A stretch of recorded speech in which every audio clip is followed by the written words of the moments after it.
Hello students, हमारे पास question है एक। चलिए शुरुआत करते हैं। क्वेश्चन क्या है?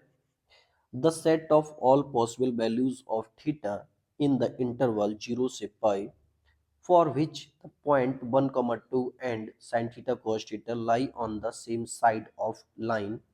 ठीक है, x प्लस वाई बराबर 1। तो यार देखो, सबसे पहली चीज तुम्हारे पास क्या है? लाइन है, दो पॉइंट है। तो लाइन कौन सी है? x प्लस वाई -1 बराबर 0। ठीक है, दो पॉइंट है, हम S1 निकाल लेते हैं 1, 2 पुट करके। तो देखो, सबसे पहली चीज क्या है? आप S1 कैसे निकालो? x की जगह पे किसके लिए S1 आएगा? अगर मैं 1, 2 की बात करूं, x की जगह पे 1 और y की जगह पे 2। तो 1 + 2 - 1 बराबर 2। H2 की मैं बात करूंगा, x की जगह पे sin थीटा, y की जगह पे cos थीटा -1 बराबर 0। नहीं नहीं नहीं नहीं नहीं नहीं नहीं नहीं, जीरो थोड़ी ना होगा। H2 की वैल्यू निकाल लिया। ठीक है। अच्छा, अब क्या करना है हमें? हमें अभी चेक करना है कि भाई साहब, ये जो पॉइंट है ना, क्या कर रहा है? ये पॉइंट सेम साइड कह रहा है, सेम साइड। अगर सेम साइड है तो हमारे पास कोई पॉइंट सेम साइड, दो पॉइंट सेम साइड लाई करते हैं तो उनकी कंडीशन क्या होती है? S1 H2 greater than 0। ठीक है। कोई एक लाइन है, उस लाइन के दो पॉइंट है P और Q, दोनों एक साइड लाई कर रहे हैं, तो कंडीशन होती है S1.H2 ग्रेटर देन 0। अगर उस पॉइंट पर ही लाई कर रहे हैं, ठीक है, तो अभी आपको बताया है, ठीक, कि जो P और Q है, क्लियर है, तो S1 H2 का जो प्रोडक्ट होगा वो 0 से बड़ा होगा।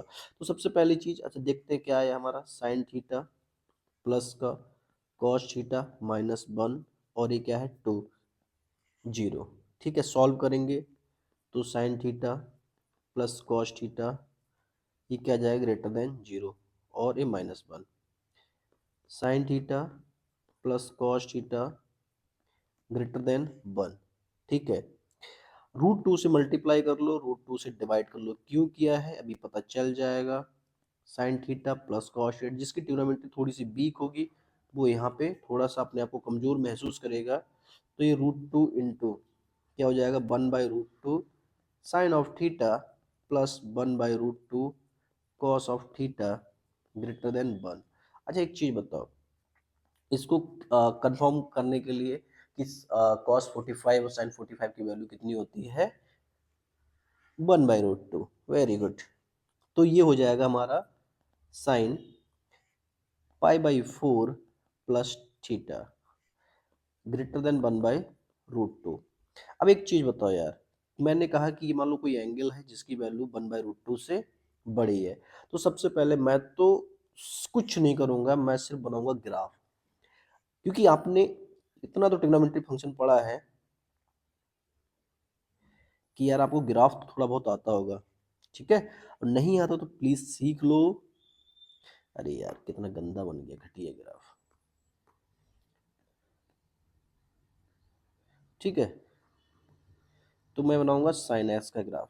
ठीक है, तो ये बनाया मैंने, एक लाइन बना दी। ठीक। अच्छा, एक चीज बताओ, यहाँ पे यहाँ पे अगर मैं 1/√2 की बात करूँ, 1/√2 कब मिलेगा मुझे? π/4 पे, यहाँ पे 3π/4 पे। तो जो इसकी वैल्यू है ना, वो बड़ी आ रही है। इसकी वैल्यू कितनी आ रही है? बड़ी।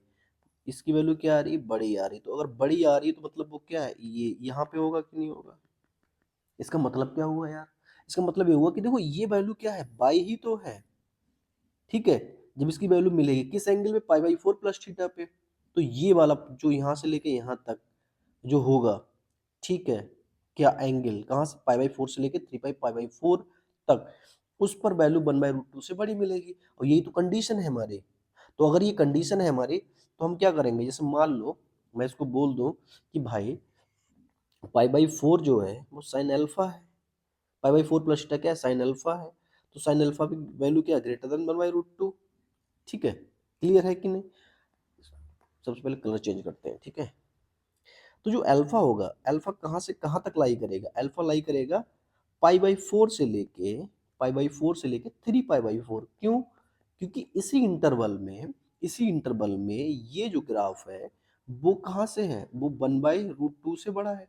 यही तो लाइन है ना 1/√2, y बराबर 1/√2, ठीक है। और ये कब मिल रही है, π/4 और 3π/4 पे। ये वैल्यू जो है वो बड़ी है किससे, 1/√2 से, तो ये वाला ग्राफ आएगा ऊपर वाला, ठीक है। लेकिन अल्फा तो है नहीं, अल्फा की जगह पे क्या है, π/4 प्लस थीटा, तो ठीक है मैं इसको लिख देता हूँ। तो π/4 प्लस थीटा बड़ा है किससे, π/4 से, और छोटा है किससे, 3π/4 से। अब π/4 दोनों तरफ माइनस कर दो, ठीक है। तो माइनस करोगे तो क्या आ जाएगा, यहाँ पे 0, यहाँ पे बचेगा थीटा, और यहाँ पे क्या बचेगा, यहाँ पे क्या बचेगा, देखो π/4 जब माइनस करोगे, 3π/4 में से π/4 माइनस करते हो तो आपके पास बचता है 2π/4, बोले तो π/2। क्लियर है कि नहीं, तो यहाँ पे बचेगा π/2। अब थीटा की वैल्यू कितनी आ गई, π/2, और यही हमारा क्या है, आंसर है, ठीक है। तो थीटा कहाँ से कहाँ तक लाई करेगा, 0 से π/2, ठीक है। तो ये क्वेश्चन है, इसका आंसर क्या है, 0 से π/2। अच्छा एक चीज देखो, हमको यही पता पूछना बताना था, देखो, हाँ, set of all possible value of theta in the interval 0 से पाई फॉर विच, अच्छा एक चीज बताएं, 0 से पाई देखो इन्होंने दे भी रखा है कि 0 से पाई के बीच में, और अगर 0 से पाई अगर ये नहीं देते तो यहाँ पे ध्यान से देखो, ये इंटरवल फिर ऊपर जाता तो ये वाला भी पार्ट आता, तो कई इंटरवल निकलते, लेकिन 0 से पाई के बीच में जो सेट है वो क्या है, 0 से क्या है, π/2 के बीच में। क्लियर है कि नहीं। अच्छा इसलिए मैं बोलता हूँ कि एक टॉपिक क्लियर होने से कुछ नहीं होता है, कहीं ना कहीं पे आपको बहुत कुछ क्लियर करना पड़ता है, नहीं तो कंफ्यूज हो जाओगे एग्जाम में, क्योंकि एक एग्जैक्टली वो इंडिविजुअल नहीं पूछेंगे यार कुछ, वो क्या करेंगे कंबाइंड करके, ठीक है। तो अगर आपको ट्रिग्नोमेट्री नहीं आती है तो प्लीज उसको सीख लो, ठीक है। तो हमारा फाइनल आंसर क्या आ गया, 0 से π/2।